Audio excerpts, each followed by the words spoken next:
Welcome today.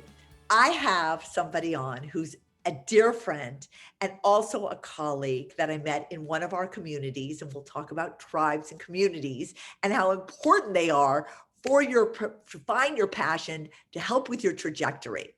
So without further ado, I want to introduce you all to Jacob, also known as Coach Jake Fishbein, who is an executive and personal coach who helps people and organizations experiencing dilemmas or uncertainty to make and navigate your most important choices. And I know that's why you guys are all on here today.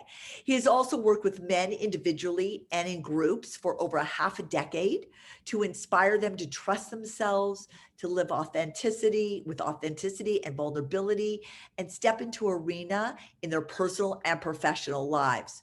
He has received his professional coaching certification from the Institute of Professional Excellence in Coaching, is a PCC accredited coach through the International Coaching Federation, and is an ACE certified coach after training with coaching industry pioneers like David Peterson and David Goldsmith. Jake grew up in Santa Fe, New Mexico, love that, and currently lives in New York. So without further ado, welcome my passionate friend and professional, Jake. Hi, Jake. Hey, Deborah, it's great to be here. Thank you so much for having me. Thank you so much for being on. Jake, why don't we talk a little bit about what makes you a passionate professional and what is your passion? So where do you want to start? Why don't you talk about your background and what led you into what you're doing and what you've known about yourself and what your passion has been from maybe a young age? Absolutely. So it's actually really poignant and spot on that since I was a little kid, I've always loved learning. Always loved it. I went to a Montessori school in elementary school. And the way Montessori worked, at least where I went, is you got to choose what you worked on. So I got to choose every day what I wanted to study. I didn't do homework till 5th grade. I used plays to study history, like I would write plays to study history, and avoided math at all costs, which has bitten me in the butt in my later years. But from that young age, was so encouraged to follow what I was passionate about, what lit me up, what brought me joy. And I mean, it was all learning.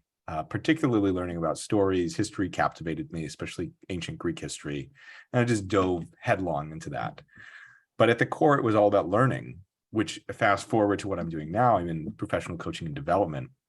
One of my mentors, David Goldsmith, who I've known since I was in elementary school, he used to drive me to camp in the summer with his son, Ben. We went to camp at the Natural History Museum in Albuquerque, New Mexico.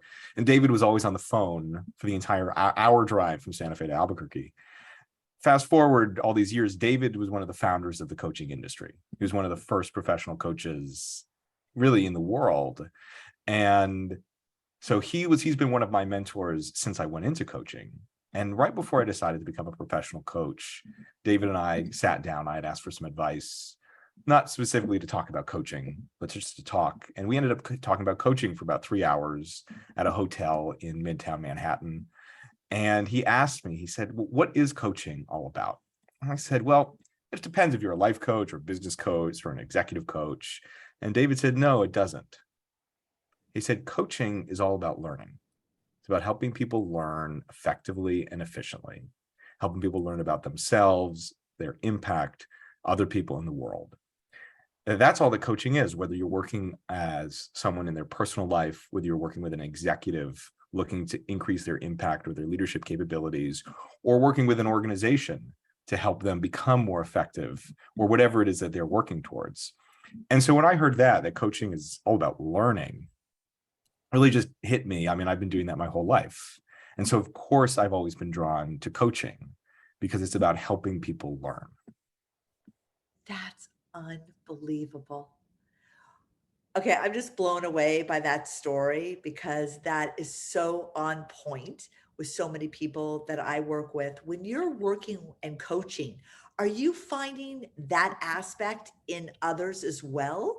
Like what they were doing or what excited them, what lit them up when they were young, that's what they're becoming, or they got kind of off track or some dirt fell on them, but they're trying to come out as their authentic self. Tell me a little bit about that, like what kind of clients and things that you work with.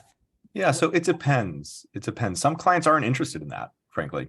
Mm, And from my perspective as a coach, my job is to meet my clients where they are and work with them on what matters to them. So if I have a client who wants to work on something and isn't even interested in uncovering their authentic selves, I don't touch it because it's not what's important to the client who's in front of me. We may get there at a certain point when it's relevant to what they're working on. But I know when I started, it was all about that. It was all about let's uncover your higher purpose. Let's uncover your why. And I'd have clients say, I like why? Like that's not what I want to work on. I want to give better feedback. I want to be a better manager. And well, my perspective may be that in order to do that, you need to get connected to your why. Not every client is connected to that. And as a coach, it's not my job to put my philosophy on my clients. That being said, a lot of clients who come to me for personal work or come to the men's group that I run, they are more interested in unearthing who are they? Who are they at their core? How can they be self-expressed? How can they be authentic? And so there is this dichotomy of people who are interested in that. And that those are the great clients to work with, the clients who really want to learn, the clients who really want to dive deep into who they are and why they create the results that they do. And then there are other clients who are more results oriented. And my job isn't to change their mind about what matters, but meet them where they are and help them get where they want to go, even if it's not the place that I think would be most valuable for them. wow. That's like having like 4 kids and each of them have different personalities. Yes. Well, that's the thing about learning. Everybody learns differently and everybody's motivated by different things in learning. And I know for a long time for me, I value learning. So motivated for learning's sake. This is called like wisdom-based motivation or knowledge-based motivation. Some people are motivated by performance. They don't really care about learning. They want to create results. And if that's what motivates someone, it's not my job to tell them they're motivated by the wrong thing. They're motivated by what they're motivated for. And so as a coach, it's my job to understand what motivates that person and work with their motivation. Now, I have a mental model that there needs to be balance, that in order to be performance motivated, you actually have to focus on your learning. You have to have a growth mindset. You have to be willing to reflect and not just act. But my language will never be, well, your motivation is wrong, or you need to become a learner. They were motivated by performance. Let's lean into that. Let's use their performance to move them forward rather than somehow say that it's not good enough or that there's another motivator that should be more important. Wow. Okay, can I just say something? Yeah, of course. I just learned something. So thank you for that. That's unbelievable. Do you have like a story around, it's coming up for me is you must have a particular story, probably a lot of stories around a particular, I think it'd be interesting for people. Maybe they can associate with it, or maybe they're working, in their line of work with a boss or a manager. Is there somebody, like a little story you can tell around that and what transpired with that person? Yeah, absolutely. I was working with a client. This is a couple years ago. He was an English teacher. He worked for a large startup based abroad. And I was working with him and he came to me. He wanted to build better habits. He was struggling to follow through with things. Oh, wow. And the way I approached it was, well, let's get connected to why you're really not following through. Let's go underneath the iceberg. What's really in the way? What about your identity is not having you follow through with these habits? And it was like pulling teeth for 3 months because he wasn't interested in that. Now, I saw that as the ultimate breakthrough, that there was something about his identity or how he saw himself that he was proving true in his inability to follow through with what he thought was important for himself. And he used to talk a lot about, well, I should be doing this and I should be doing that.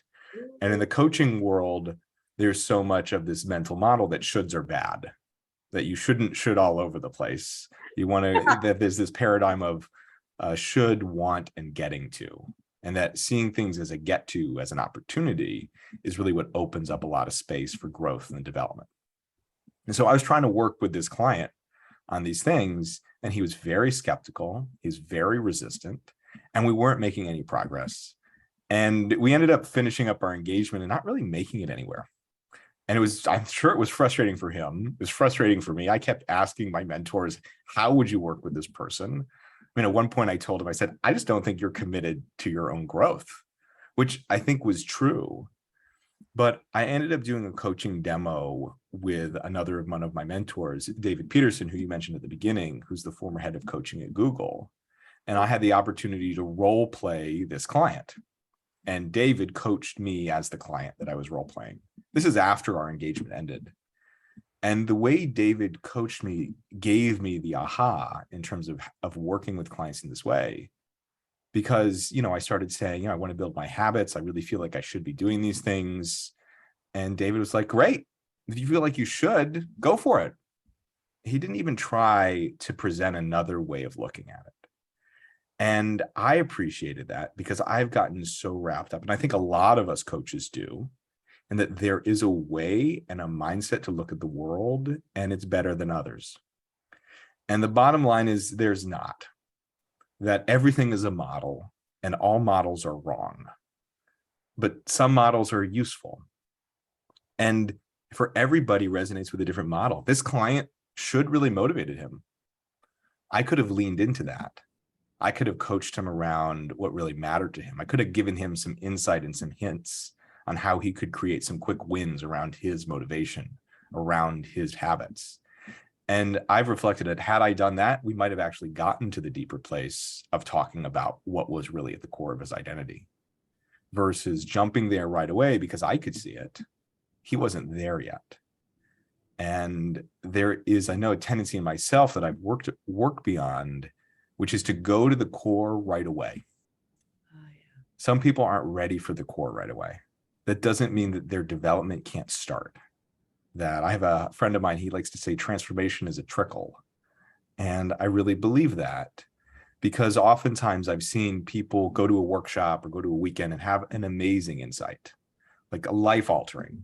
And 2 days later, they're back doing the same thing they've always done because there's no consistency and there's no follow-up to really dig into how do you actually implement changes from that insight, not just get the insight and go deep quick, but maintain it. And sometimes that means starting slow, getting to the core issue, but not jumping to the solution right away that I see, but helping the client figure out what's his or her path toward what matters most. Oh my God. That is so true because I think for a lot of us, when we see people's stories, we want to rip out the pages and go, okay, get a new pen. Let's start a new chapter. And they're like, whoa, whoa, whoa. I kind of like my story. I want to keep writing this story.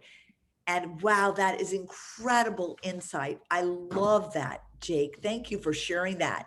You're welcome. So, tell me something in your particular industry. What is paramount if people wanted to get into coaching, or did you do something before you were doing coaching? And if so, what aspects did you feel were paramount to being successful in what you were doing before and what you're doing now? Yeah. So I did a couple different things before becoming a coach. I was a publicist for a few years. I did national PR for some authors, a bunch of nonprofits, and High Times Magazine, which was a claim to fame, even though I don't really indulge in that at all. But I was the publicist for High Times Magazine. And I did that. That was my first job out of college. And then I was in the music industry for 2 years as the general manager of a small record label. And I co-founded a startup called Experience Vinyl. That was a monthly record club. So every month we sent our customers a vinyl record, and our shtick was we partnered with famous rock stars. So Carlos Santana would choose his favorite album, or Grace Slick would choose her favorite album, and they'd write an essay about why it was their favorite, and we'd send it to our subscribers. Which was Who was that? It was so cool. It was amazingly cool and incredibly financially unviable. Unviable. Totally unviable. Unviable. But unviable, exactly. It was so cool. I have a recording on my phone of an interview we did with George Clinton of Parliament and Funkadelic. I had calls with Carlos Santana's manager. It was really an incredible job. And it was actually during that's when I worked with David Goldsmith as a coach, because my partner and I, we hired him to help us figure out how to make this business work. And ultimately he ended up coaching us out of the business, which is exactly what we needed, exactly what we needed to do. And I went into coaching after that. But if I look at those three in very different industries, Yeah. but at the core, it's all about relationships.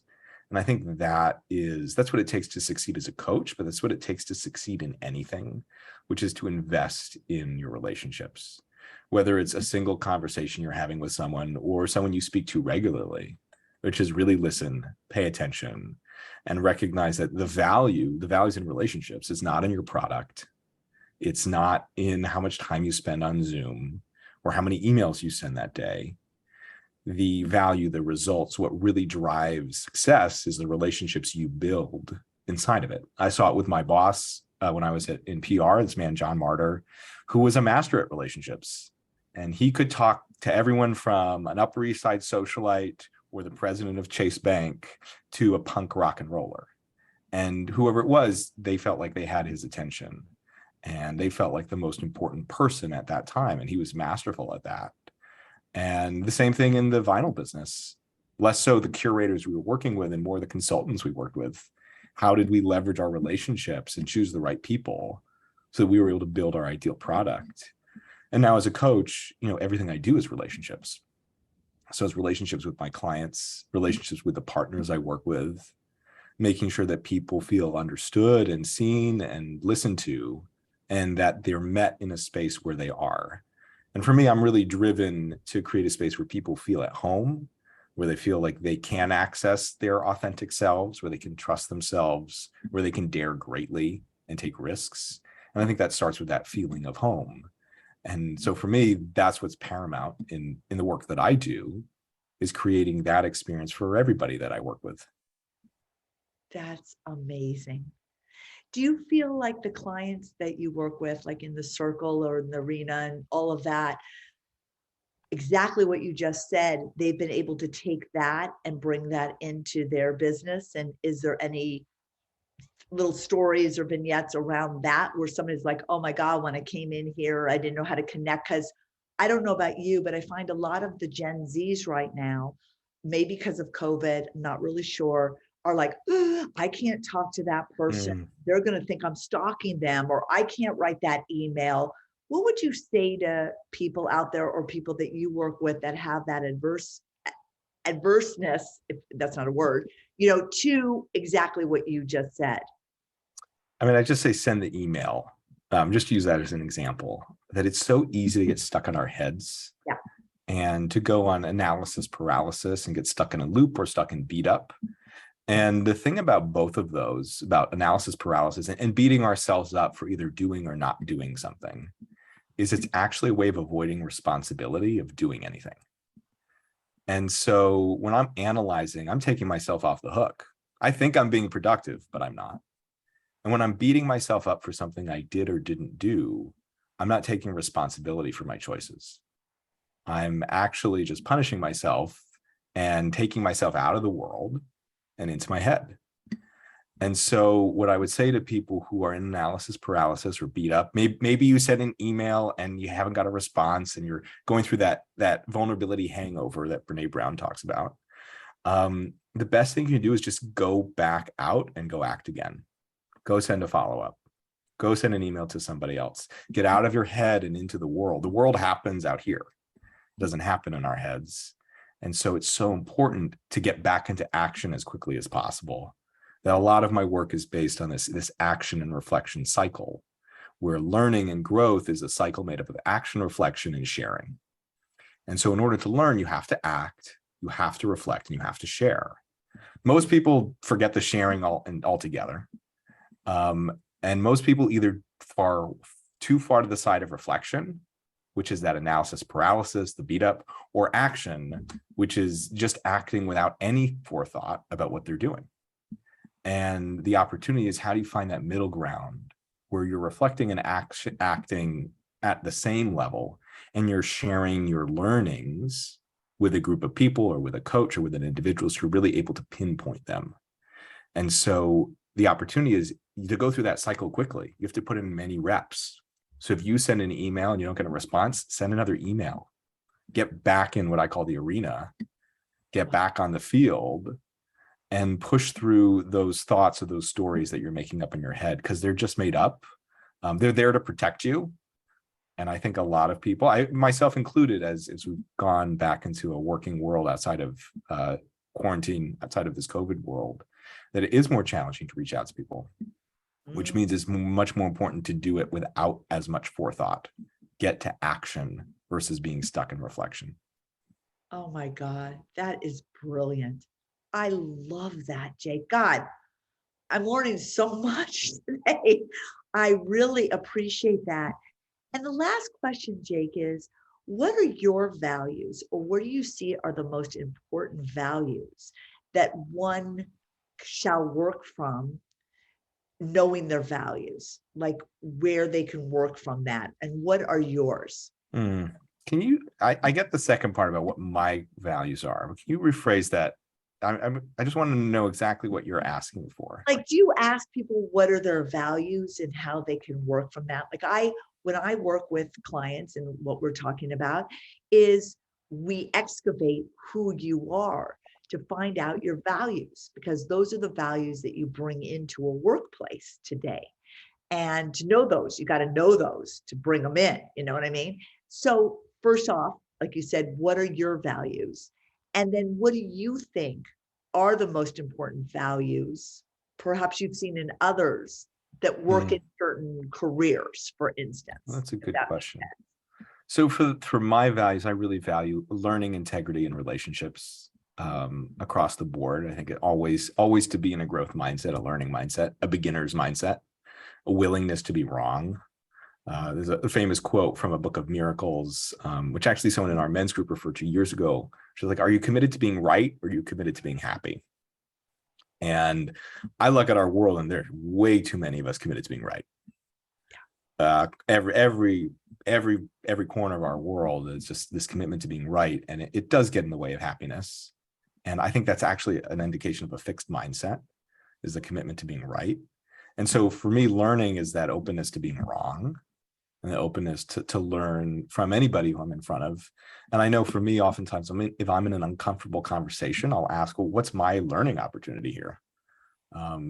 Either an opportunity to ask questions, or to show up in a different way than I might normally. So learning, integrity, I think it's so important to say what you mean and mean what you say, and do your best to keep your word. And it's something I've worked on a lot over the years. And I think especially as a man, integrity is really important. I think people pick up on that. And I know people find me reliable, which is why they like working with me. And that reliability is part of integrity, that people know what they get with me. And that's really key. And then relationships, I talked about it earlier. Everything's a relationship.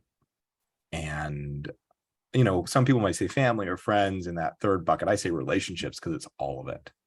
And the people really are what matter, more for me, more than anything else. That is wonderful. As you just said, those values, it really incorporates who somebody is. And then you bring that into a coaching thing or PR or whatever. If you brought those values into any one of those areas, you'd have everything. Yeah, well, it would be an expression of me. And I think that's, that second part of what values do I see really work. What I'd say is it's whoever you are. There is no value that's better than another value. And what integrity means to me might be what authenticity means to you. And so for me to say, oh, you should have these 3 values, they're going to work in whatever context, they work for me. Right. Right. But for somebody else, and a lot of times it comes up in my coaching, I sometimes do a values assessment when I feel it's valuable, but other times it'll just naturally come up. Sometimes I don't call them values. Sometimes it's just getting to what really matters to you. And I've had people say their family or their faith or their friendships or results. One guy, I asked him, what motivates you? He said, money. I was like, I love that you're so honest about that. Yeah. Most people wouldn't be. And those things work for certain people. Yeah. Whatever your values are, they're your values, are going to work for you. The opportunity is to see, is this value an assumed value or a value that you've taken on because other people say it matters? Or is it a value that really comes from who you are?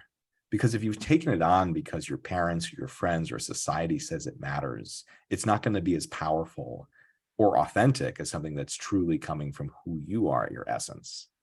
So it's interesting to think about, do I value this because other people say I should, or because it really is an expression of who I am? Oh, Jake, I love that because so often, when we do or any job will ask the proverbial question, tell me a little bit about yourself. And what you just expressed, I could imagine anybody interviewing you, quite frankly, and you spoke like that, boom, you're hired. You know what I mean? Yes. Because it just completely sets you apart. You know who the H you are. And companies want that. Companies want that intrinsic value of who you are, not so much of what you've done anymore, you know? Absolutely. I remember one of my first clients, he came to me asking for job help, and he's a friend of mine. And we sat down at a cafe in Brooklyn Thursday afternoon, and he had been going on interviews a lot. And I was mock interviewing him, and so I asked the question, "Who are you?" He's like, "Well, I've done this in my career and I've done that." And I said, "No, no, who are you?" I was like, "Well, I went to this school and I did this." And it's like, "No, no, who are you?" And we did that for probably 30 minutes. He wanted to wring my neck. Uh, but it got to the point where he really had that answer. This is who I am. This is not what I've done or what my career is, but who I am and what I bring to the table. And for years, I mean, he's now in a job. He's been in a job for, I think, almost 2.5 years that he loves. Just got a big promotion. And every time he's gotten a new job, he thanks me for that session because that was the big breakthrough for him. And he's a wonderful person of talking about who he is versus what he's done. Exactly. Oh my God. And you know what, Jake? Why don't you tell people how they can find out who they are by reaching out to you? To give us your handles, give us your website. How can people reach out to you? Yes. So I've got a couple websites. The first is jakefishbein.com. Very easy. That's all for all my personal work.